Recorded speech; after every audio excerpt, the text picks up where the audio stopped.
What is up, guys? Welcome back to Across the Board, sponsored by MoneyBall Metrics. You have your three normal Monday hosts. You have myself, Alpha Dog Bets. We have JD from Line Movers, and we have Ben from We Beat the Spread. Fellas, great weekend. Excited to be here. We have a couple basketball games and an NFL game we're going to be breaking down today. Before we do, JD, how are you today?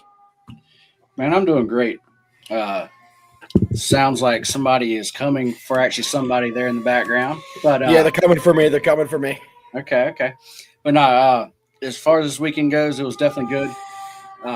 Games were we had some interesting games, but I think we're actually going to talk about them. We will. Fire truck is right out front of my building, so do apologize. If anybody knows anything about me, this happens every effing 3 days. JD knows half the time before shows, I'm texting him saying, another fire alarm, I'm stuck outside. Hopefully I can get in by the time the show starts. So I apologize. It is a frequent thing here to have the fire trucks here. But Ben, how are you today? Doing good. It was a good weekend. Hit both of the Whoa. We're going to go over a recap. I'm just asking how you're doing. Come on. Talking about life here. Yeah, no. Great weekend. Golfed a little bit because, golf in Minnesota here is really coming down to the end of the season, but had to get out. So it was a fun weekend, likewise. I love to hear that. Over to the comments before how we do our recap of the weekend in sports betting. J-Bo is here. Happy Monday, brother. We appreciate you being here. Nick Castrucci is here as well. We all know who he's targeting with this message, so I will keep my mouth shut because it's not me. I was on it, but that's a great segue, fellas, to go into our recap. Give me 1 second here, and let's get into it. JD, we're going to start with you. How was your weekend? Weekend was overall good. As far as my biggest play of the weekend was the Lions. It was their team total over, and that hit as easy as you can ever want one to. Oh, yeah. I was definitely happy there. What else did we talk about? As far as the Chargers goes, that game last night was kind of crazy. Yep. It was the high-scoring game that we all thought it was going to be. I actually think Ben actually did say it was going to be a high-scoring game. He did, unfortunately. Yes, so that was a nice call there. But yeah, the Chargers did actually win for us there. Besides that, I guess this Ravens game, I guess we just need to go ahead and get into this here. Let's get into it. Let's just go ahead and do it. I stick by everything that I said. The Steelers are a very lucky team. They are the most overrated team in the entire – Woo! Get him, JD! Get him! With a word.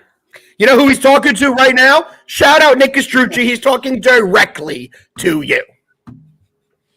Yeah, no, I understand what you mean, JD. I'm going to be honest. I was on the Steelers. I'll go over my weekend. I gave out every single one of my NFL plays for free. They were posted on my Twitter, as well as they were in the MoneyBall Metrics Discord. We did go 4-2, so it was a big weekend for me. Very happy with how Sunday football went. Over to the comments. Tater is here, saying he hit Will Dissly first touchdown. Great call there. Who would have thought that was going to happen? 49ers going to miss the Yoffs. Looks like the term Yoffs is being used frequently in here. I do think the 49ers will probably miss the playoffs. They have looked terrible, and everyone in their division is doing better than them at the moment.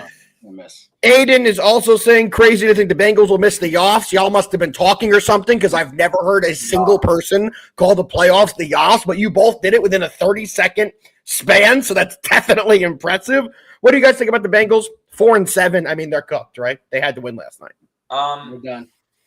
Yeah, I mean, they would have to pretty much at this point, you would think, win out because the Ravens are ahead of them in the assuming the standings ended today. The Ravens are in that first wild card spot.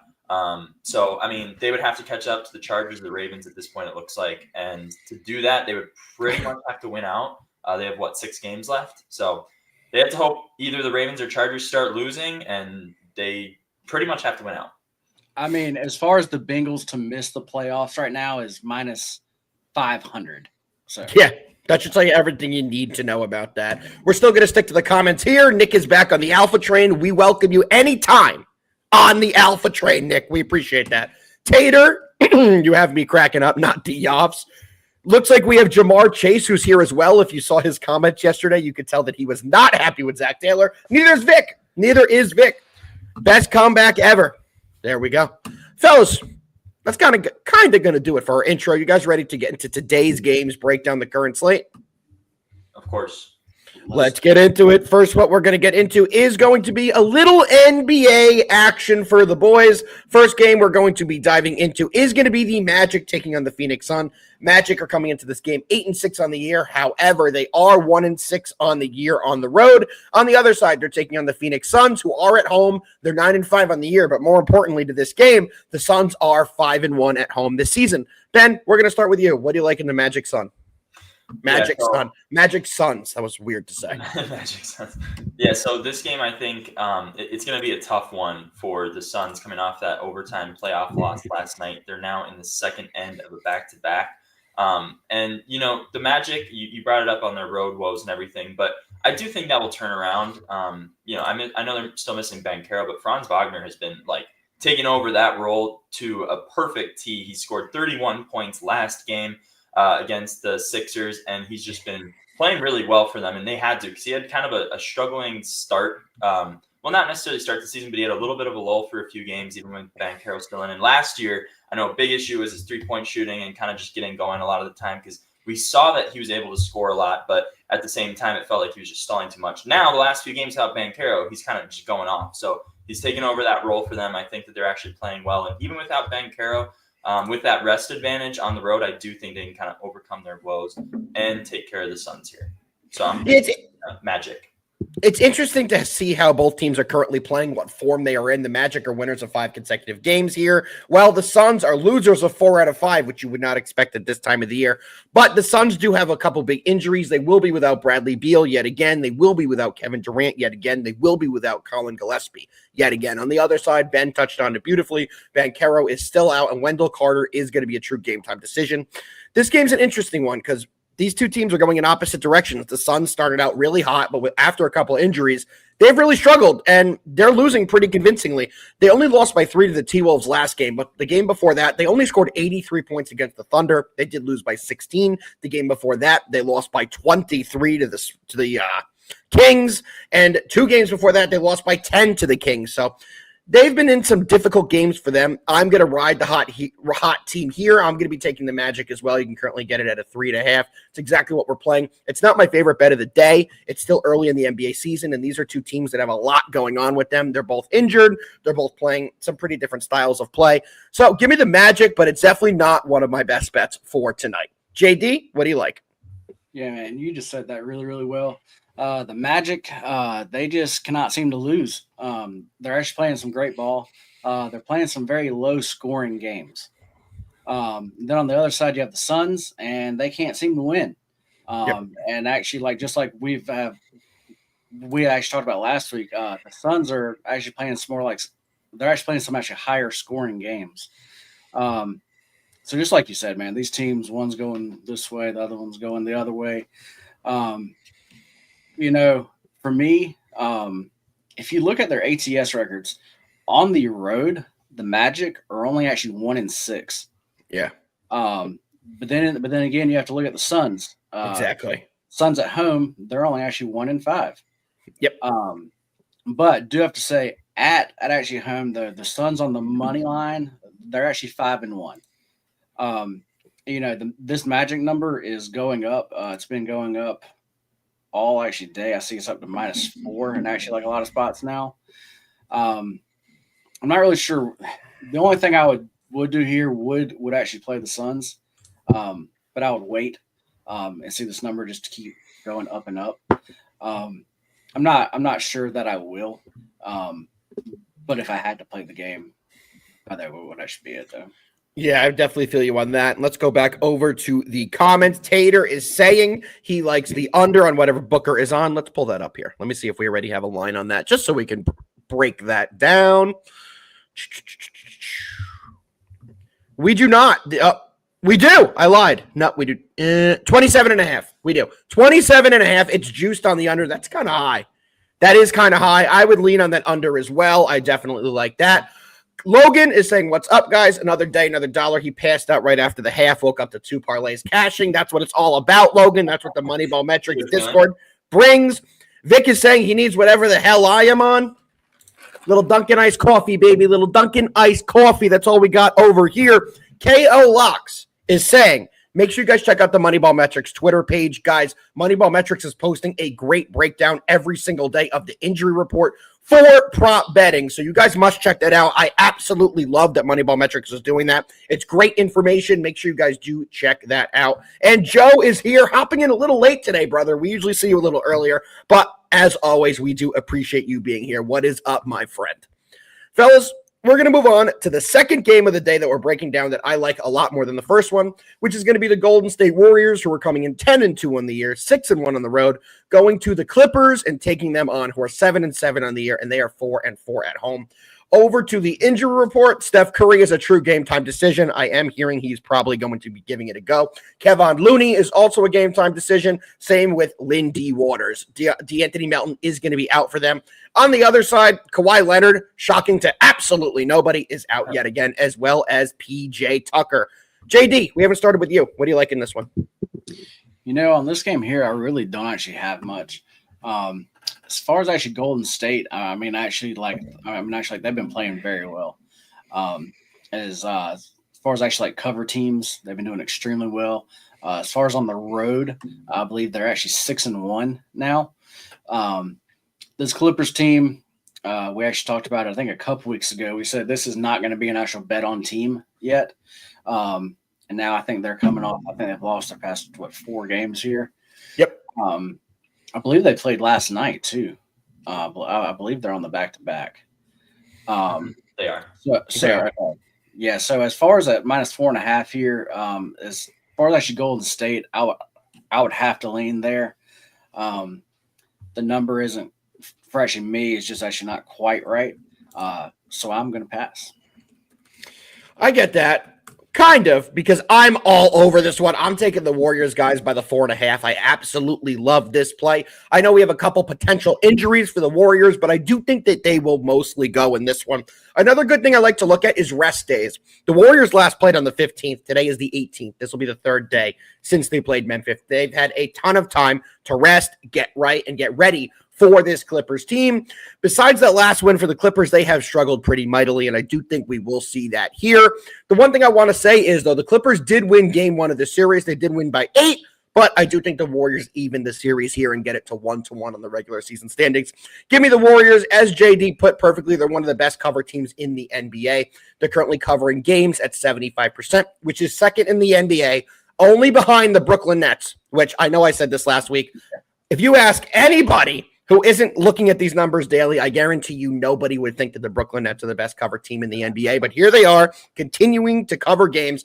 And when you look at the other side, the Clippers are 8-6 on the cover, which is not bad, but it's not as good as 9-3. And Golden State is the much better team. Give me the Warriors, like I said, -4.5. Ben, do you agree with me? Do you disagree? What do you got?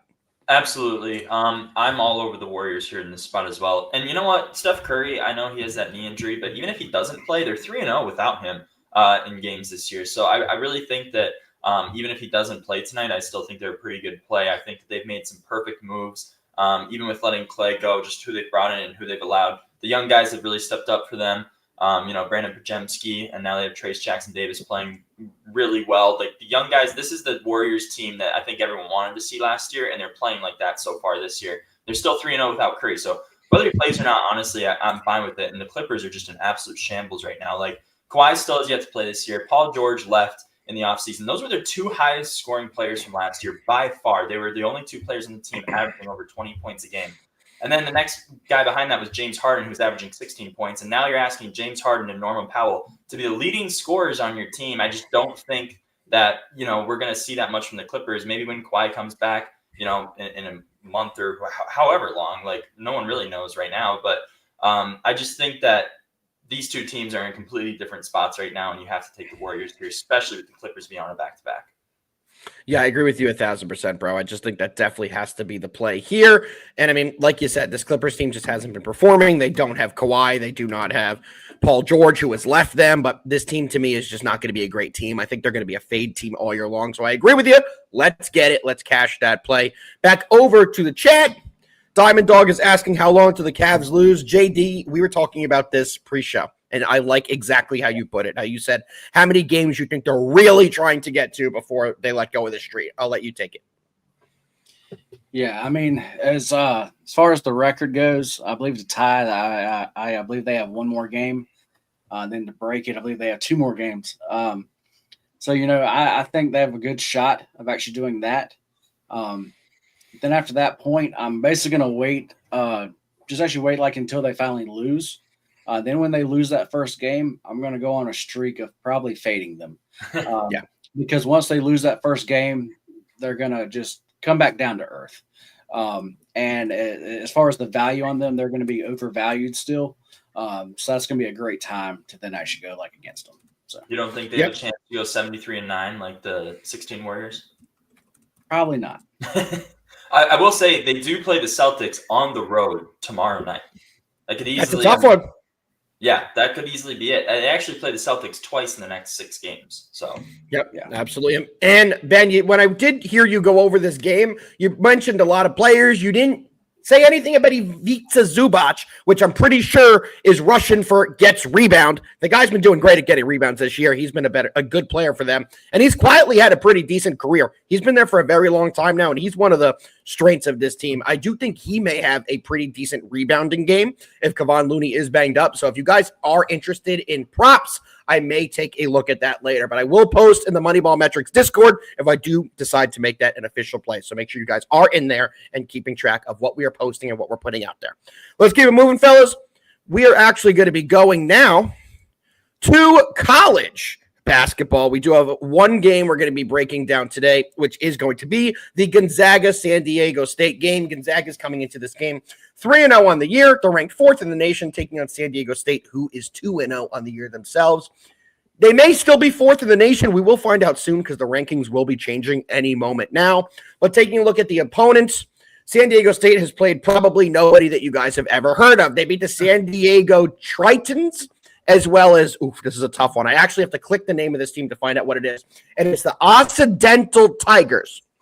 Little bonus question for anyone in the chat. Whoever could name me wherever the hell the Occidental Tigers are win. So in the chat, if you know where the hell that school is, please put it in there. But this is the first true test they will have against Gonzaga. JD, you are the college basketball GOAT. Nobody's hitting at a better rate than you right now. What do you like in the Gonzaga SDSU game? We actually talked about the Zags. It was before their first game. That was the Baylor game. And and I talked about how this team is not going to be able to get stopped. They're going to put up points. That's just what they're going to be able to do against basically like anybody. And so far, that is actually what they've done. Against Baylor, they actually put up 101. Then they put up 88. And then last game, I believe they put up 113. And then actually when you go to the other side, this actually state team is not the team that we're used to like seeing here. They've had a lot of guys change here. As far as on the defensive side of the ball, they are still good. And actually, like, they are going to actually be good. But I don't think they're good enough to hold this actually Zags team down.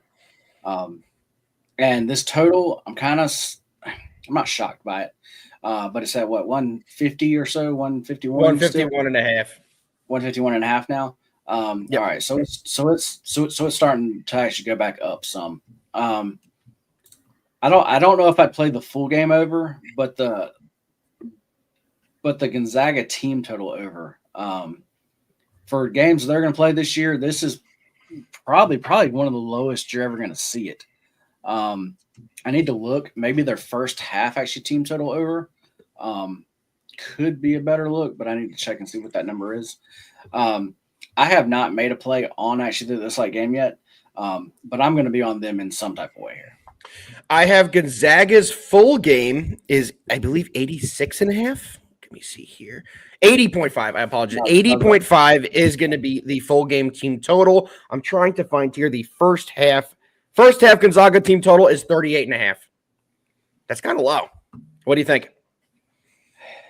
I mean, I'm definitely only going to go the overs here. I'm going to have to choose which actually one I want, but I need to look at a couple of things first. But I am actually going to be on one of those plays, though. Yeah.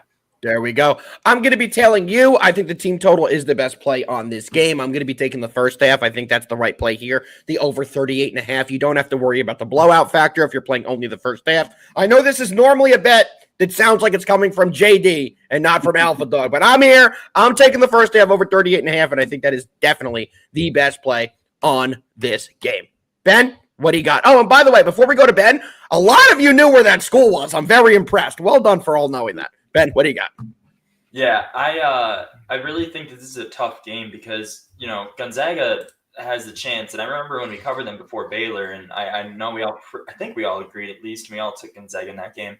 I know I did because they are definitely a scary team in these top matchups. But one thing that is kind of just, making me a little bit wary of this spot is how good SDSU's defense is. Brian Dutcher has been one of the best defensive coaches in basketball consistently. Like, we've seen some really great defensive coaches for a few seasons, but since he's gotten there, they've had pretty much like a top 20 defense almost every year. Like, they're always just one of the best defenses in the country. Like, if you go to SDSU to play basketball, you're going to be playing very, very good and hard defense. I think that's why he's recruited such good defenders.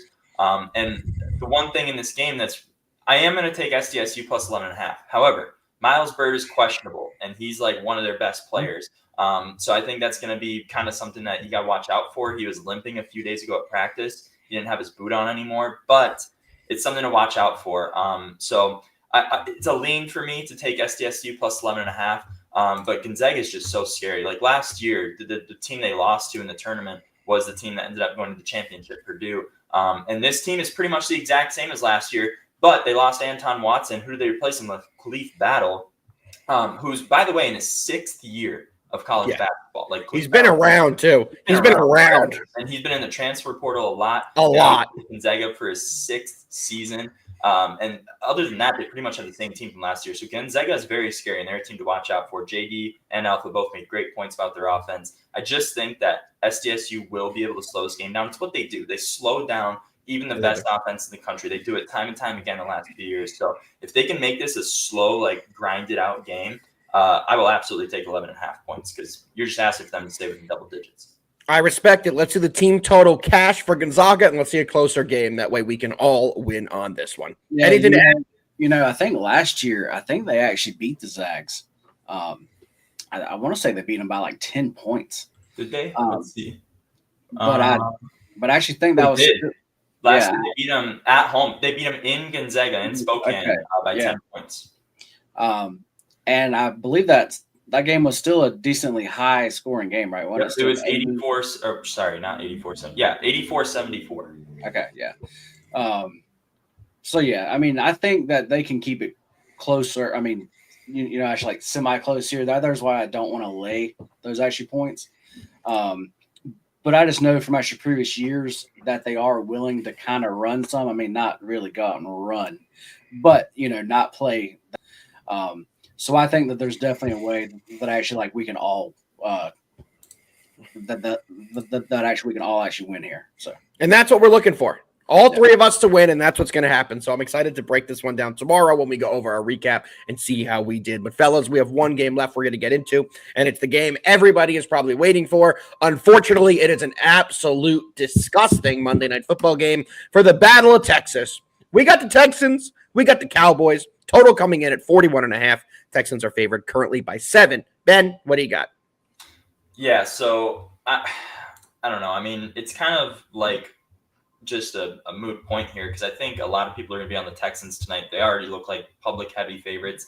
And, they probably should win this game and probably should blow them out. But there's just something that, the Cowboys at home, I don't care who's playing, they do have the chance to be scary. I understand they're 3-6 this year. I understand there's no Dak. But we've seen Cooper Rush be a lot better than he played last week. I think too many people are thinking about that performance and they're just kind of just crapping on him. But really, he hasn't been that bad of a backup in his career when he's played. Like, he hasn't been great. He hasn't been horrible. He definitely hasn't been as bad as we saw him last week. So I wouldn't be surprised if we saw him at least play better this week. Well, he would kind of have to because he only threw for 45 yards last week. But I do think he's going to play a lot better than last week. And he's going to have a matchup here against a little bit better. Like, the Eagles are looking legit with that rushing offense and that defense. Like they're looking a lot better, and they're looking elite.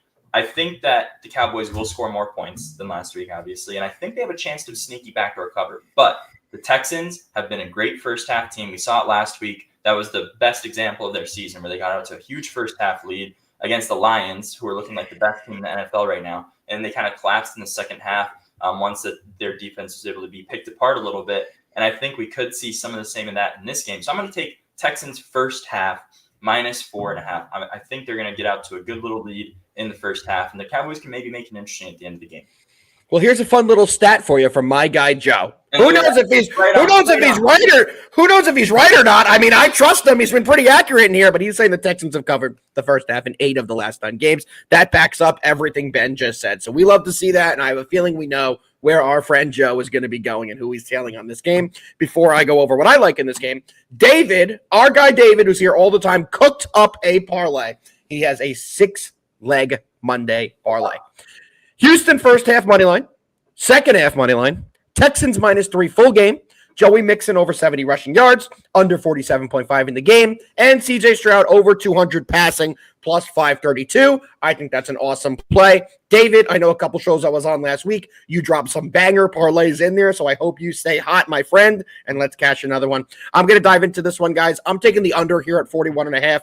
I think this one will be an ugly type of game. I don't see Cooper Rush moving the ball, and I do think that the Cowboys will try and limit the possessions for the Texans. Also, with this Texans team, they're not throwing the ball like they did last year. They're a very run-dominant team. I think we see a healthy dose of Joe Mixon in this game. I know a couple of the guys on here with me probably agree to that. And one player prop I'm taking in this game, I think it's going to be an under game, but I do still think we'll have a couple touchdowns here. I am taking Tank Dell anytime touchdown at plus 185. People are probably going to say, well, Alpha, Nico Collins is back. Exactly. Nico Collins will take the best corner and the most attraction from the defense of the Cowboys, which will free up Tank Dell, who does a great job of getting behind the defense and is able to find the end zone. So give me Tank Dell at plus 185 to get a touchdown, as well as the under 41.5 as my 2 plays in this game. JD, last breakdown of the day. What do you got in this one? To me, I think this is a very tough game. And kind of just want to ask y'all something here. And actually, J-Bo, I think the comment that he just put up there, it kind of points me towards this here. This number has been at that 7 mark the entire week.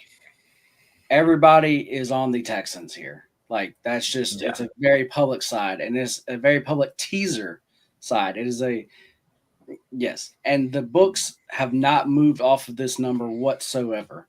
So they have so much writing. They need the Cowboys so bad, but the fact that this can fit into your teasers and the books have not moved it the entire week, to me, is sending off red flags like crazy. Absolutely. Because that's just nuts that you can still just tease it. And just in a regular Wong, teaser there, and it still fit.